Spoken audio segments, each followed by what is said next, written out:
resources to this fort and basically let them starve. He understands that desperate people in desperate times do desperate things.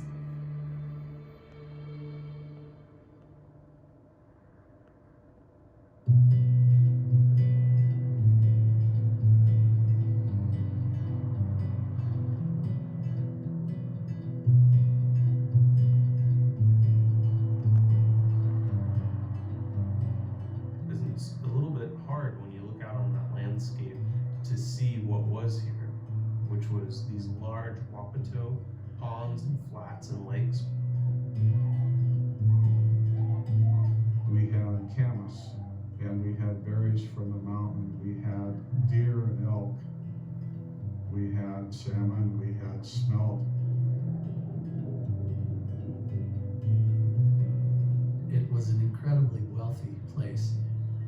We had the ability to amass real quantities of goods that then we traded. You were at the crossroads of the known world, in a world where trade was really most important. For thousands of years, native people viewed this place as an important nexus for resources and trade. It was a very highly populated area, one of the most populated areas in the country, with over 30 different tribal groups here. It was a sophisticated hunter-gatherer society. They lived here, if not most of the year round, and villages in the thousands. It was also a very sophisticated trade network that was occurring here. And so the I-5 of the time, or the interstate of the time, was the Columbia River. This area that we're in right now is really one of our primary prairies that we took care of through burning of the grasses. Our ancestors, we burned for many, many different reasons. Everything from creating good forage habitat for hunting, for actual planting of traditional foods. And so a whole series of prairies was created on the north shore of the Columbia River. And one of those prairies was selected to be Fort Vancouver.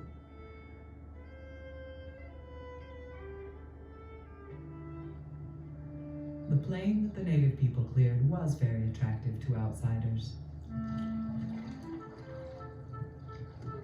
especially to those engaged in the burgeoning fur trade. Animal pelts were very valuable in places like the Far East and in London and Europe. And the most valuable pelt was the beaver pelt because it had a special characteristics it made of felt that was very good for gentlemen's hats.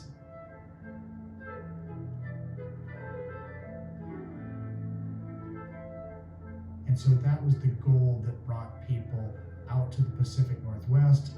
Those beaver hats were incredibly valuable. They were like having a Rolex watch today. It was a status symbol. And people would come 18,000 miles by sailing ship around the tip of South America through the Hawaiian Islands and wind up here just to acquire those animal pelts. It's really quite extraordinary.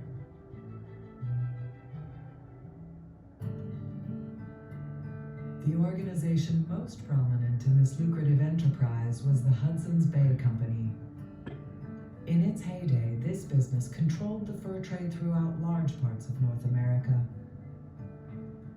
In 1821, the Hudson's Bay Company was expanding into a territory they called the Columbia Department.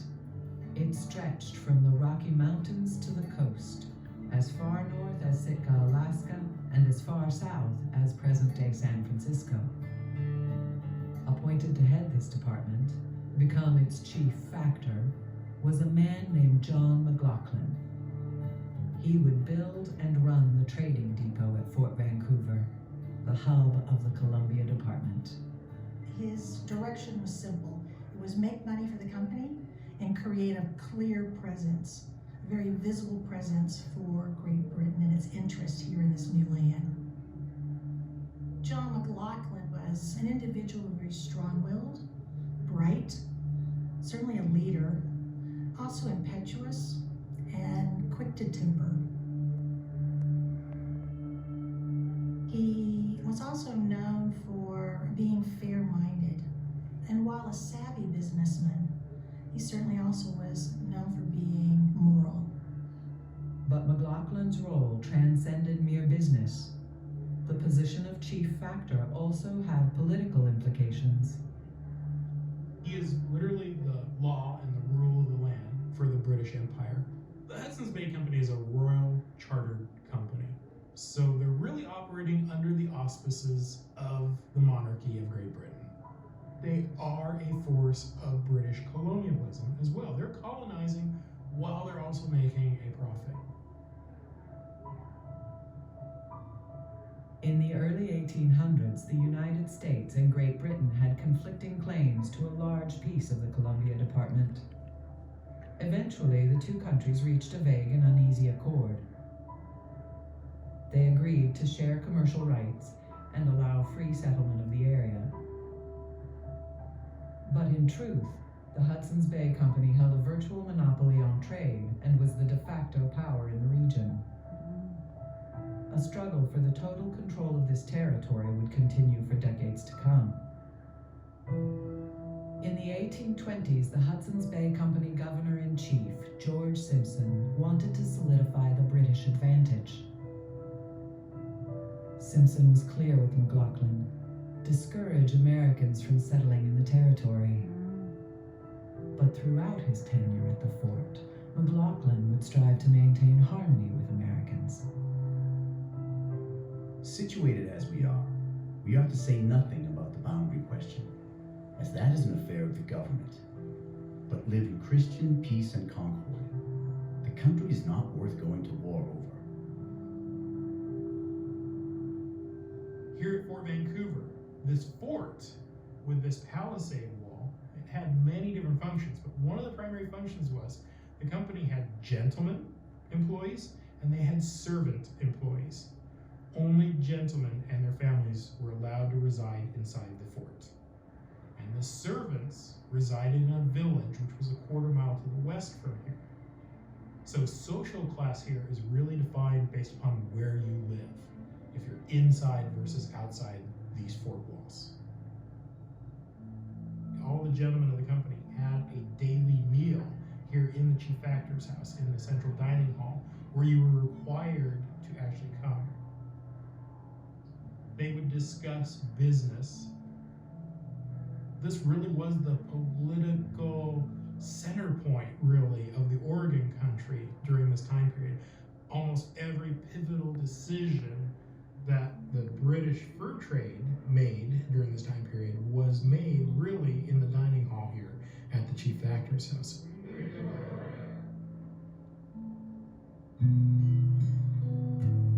Outside the walls of the fort, in the nearby village, another, far more complex community existed. The world of the engagés. These were people with a wide variety of skills who hailed from diverse backgrounds. The engagés were essentially the working class, so that everybody that worked for the company that was not a gentleman living in the fort was an engagé. So it included the people in the canoes, the fur trappers, the people working the mill, the common laborers. All of them were engagés, and predominantly those engagés lived in the village and had their families there. We have Englishmen, we have Scots, we have Orkney Islanders, we have French Canadians, we have Métis, who are usually half French Canadian, half Native American. We have almost every tribe you can think of in the Pacific Northwest, from the Chinook down to the Umpqua. And then we have Algonquins and Iroquois here, and we have Native Hawaiian Islanders. The connection with Hawaii is really one of the more interesting parts of the Fort Vancouver story. All of the trading ships that would come from England would go through the Hawaiian Islands on their way here to refit and refurbish, but also there was a need for labor to help out with fur trapping as well as all the other things going on at the fort. And Native Hawaiians had been part of the fur business for probably a decade or two before Fort Vancouver was established. The company actually employed over 2,000 native Hawaiian Islanders because they had a trade station on Oahu and they had a formal relationship with the monarchy in Hawaii and were bringing Hawaiians here. They were typically young, strong, single men. They came here, some for adventure, some for the opportunity. When you think of the influence and the manpower they brought, they were critically important to the successful operation of the business here. Despite their important role, life at the fort for the Hawaiians, as with all engagés, could be restrictive and difficult. They weren't allowed to have land, and a lot of Hawaiians went into debt with buying more clothes and buying things that they needed from the company store. Life here was very hard for the Hawaiians, but it was hard for pretty much most people who lived here. All of the Hawaiian workers as well as the engagés lived in the village, and their duties were 6 days a week, sunrise to sunset. On Sunday, it was a day of rest, but if you think about it, they were responsible for building their own homes, the caring for their family, making sure they have enough food.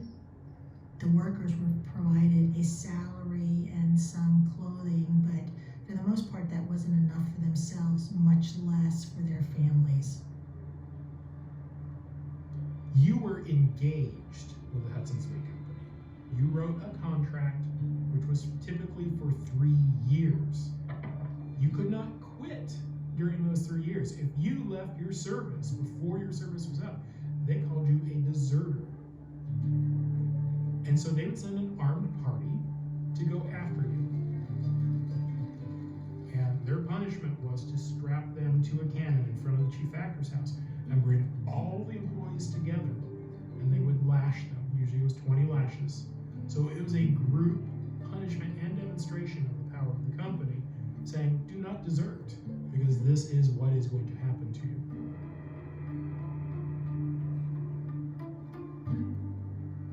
In this multicultural world, marriage between native women and company men was quite common. Nearly all of the men, both officers and engagés, were married to Indian or mixed-race wives. These unions were not formal or civil or religious as we might have thought, but they were incredibly important. These women helped create a sense of community, so they were stabilizing forces. Native women and Métis women served as translators, guides. And these Native women were women of stature. I think a lot of people don't realize they were women who were the daughters or the sisters to tribal leaders. They were powerful women, and they had a foot in both worlds.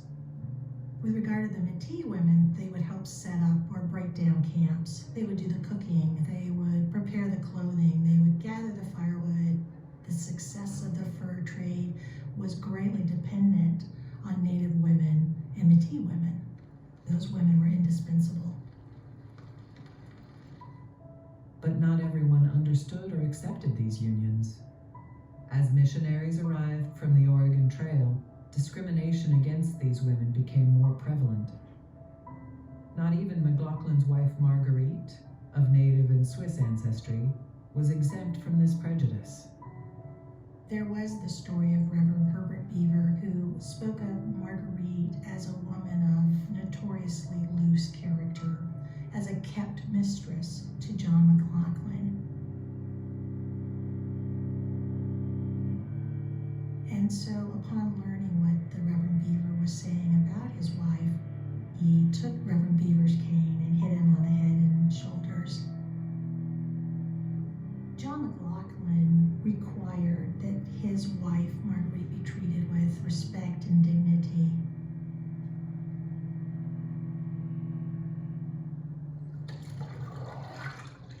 In the 19th century, other people crucial to the fur trade were the voyageurs. These French Canadians moved animal pelts to and from trading posts like Fort Vancouver.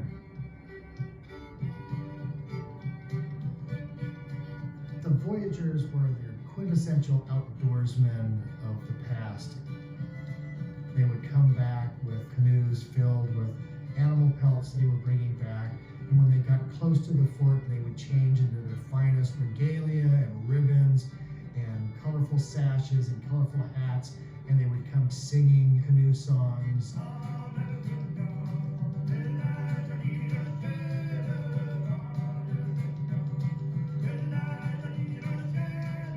When the trappers first come in here from Hudson's Bay, most of them were French, but these were people that also understood rain and sun and animal life.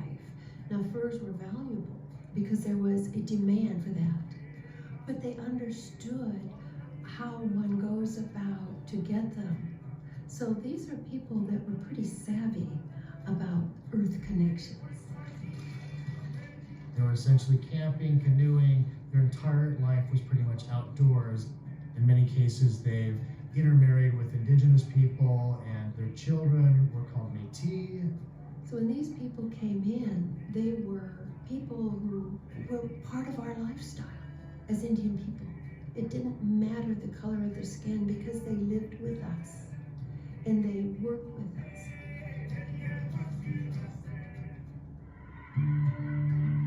Speaking more than one language was commonplace in the Columbia Department. Governor George Simpson noted this on a canoe trip in the region. It is the prettiest congregation of nations, the nicest confusion of tongues that has ever taken place since the days of the Tower of Babel. Tiki ski, tiki ski, tiki ski. But unlike Babel, linguistic confusion at Fort Vancouver was kept to a minimum. That's because everyone had something in common.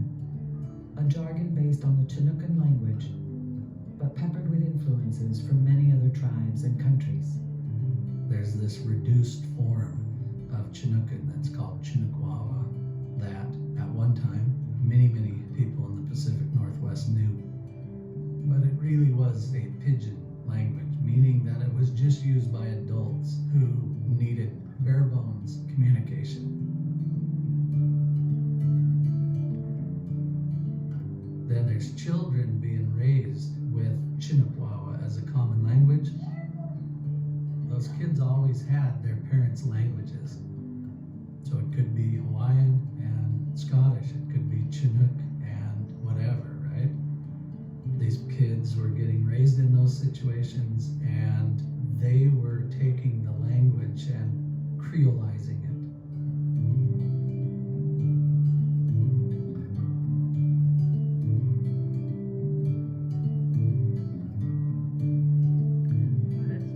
So the language went from this bare bones communication language to a full-blown language that could say and do anything. Kunchi Boston Tillicum, Cheatluska Kabulu Kansaika Ilai, Beatlos Wawa, Tiki Scheme, Tiki Scheme, Tiki Scheme, and Saga Gumdux, Saga Flush Gumdux, Codipus, Iskum, Scheme, Kagwa, Sulfadwa, Kaba Ilai, Be Iskum. The Encyclo Hui Hui, Kabuk Chi, Boston, Tillicum, Kabuk Chi Chagu, Wigna, Kabuk Tillicum, Chi Chagu, Kaban Psycha Ilai.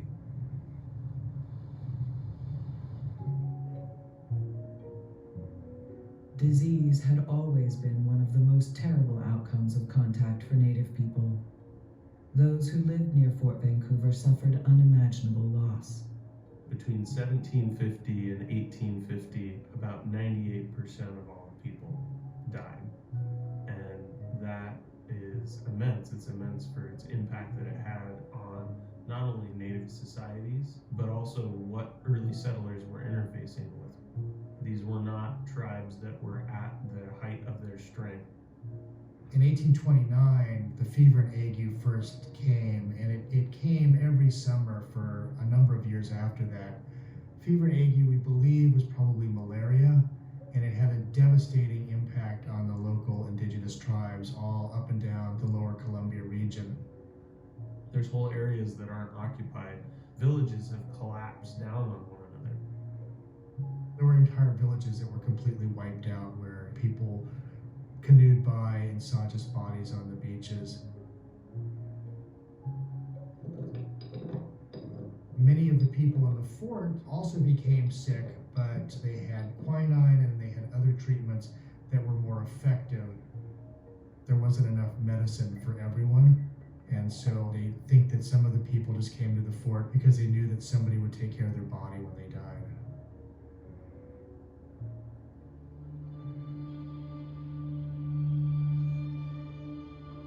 In 1843, the first American wagon train arrived in Oregon country. Close to 1,000 people, many of them destitute and near starvation. John McLaughlin faced a growing dilemma. He could obey the company to the letter of the law, close the doors to this fort, and basically let them starve.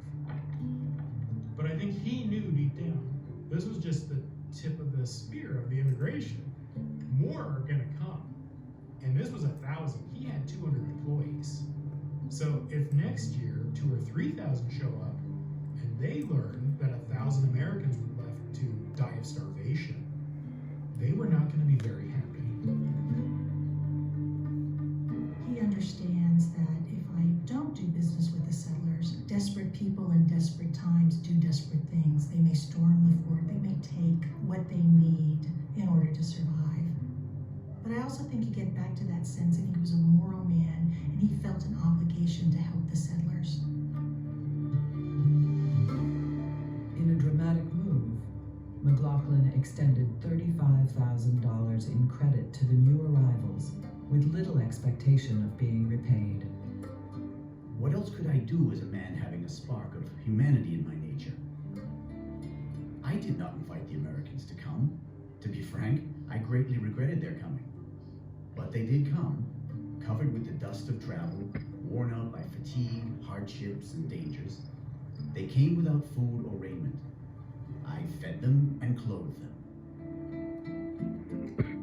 The Hudson's Bay Company back in London did not agree with his decision, and they let him know about it very vocally. They saw that as a lost profit. And that began this severing between John McLaughlin and the Hudson's Company.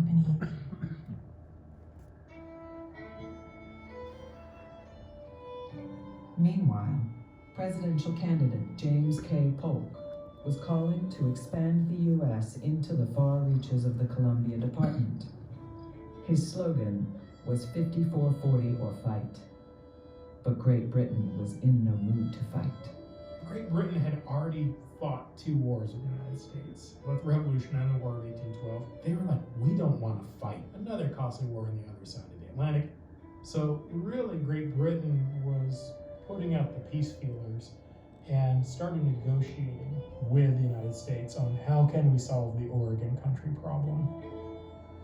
The Oregon Treaty of 1846 ended the dispute between the two nations, setting the border between the United States and Canada at the 49th parallel. When news of that arrived here at Fort Vancouver in early 1847, it really caught the Hudson's Bay Company off guard, because suddenly they were operating in United States territory. The treaty allowed the Hudson's Bay Company to continue operation at Fort Vancouver. But time had run out for John McLaughlin. His rift with company executives had become irreparable. It was pretty clear, the handwriting was on the wall, that he was going to be asked to leave. And so by 1846, he had determined that he would retire, and he moved to Oregon City, where he had land holdings, and he applied to become a citizen of the United States. Before leaving the Hudson's Bay Company, John McLaughlin wrote his superiors a long letter in his own defense.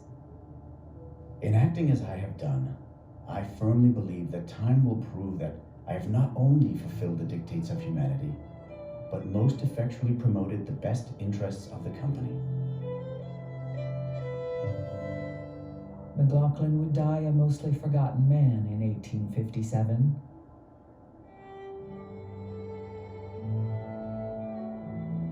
But a century later, in recognition of his pivotal role in the story of this region, he would be formally named the Father of Oregon.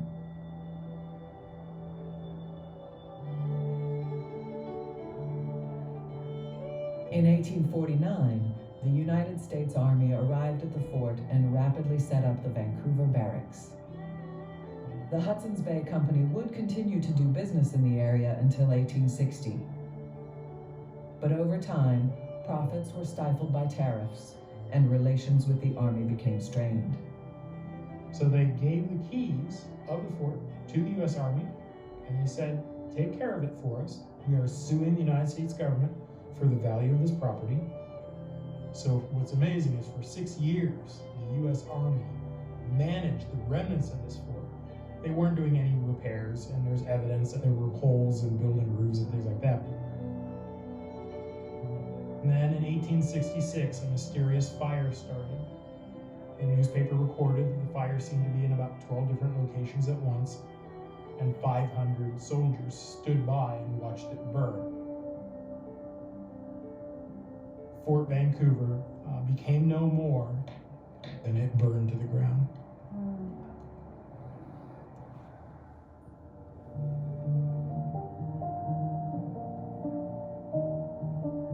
In the decades to follow, the barracks expanded its presence, and the city of Vancouver, Washington grew along with it.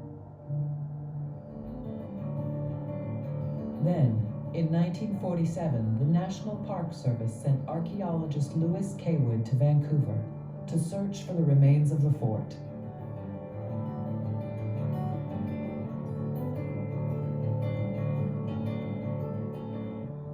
In the ensuing years, the Park Service reconstructed Fort Vancouver on its original footprint.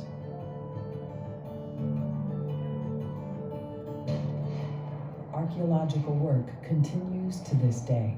For an archaeologist, being able to look at all these different time periods and to unearth items that are the tangible remains of the people that were here at Fort Vancouver is really important. The fort's collection of artifacts numbers well over 2 million items.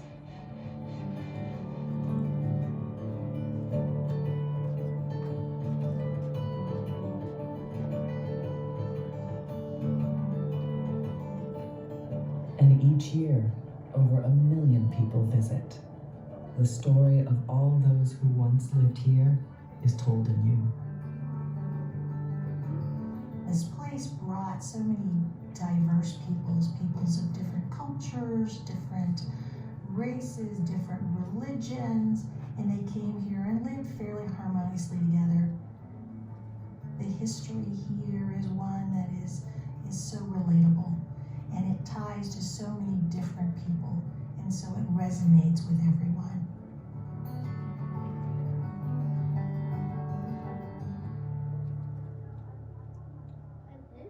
There's more about Fort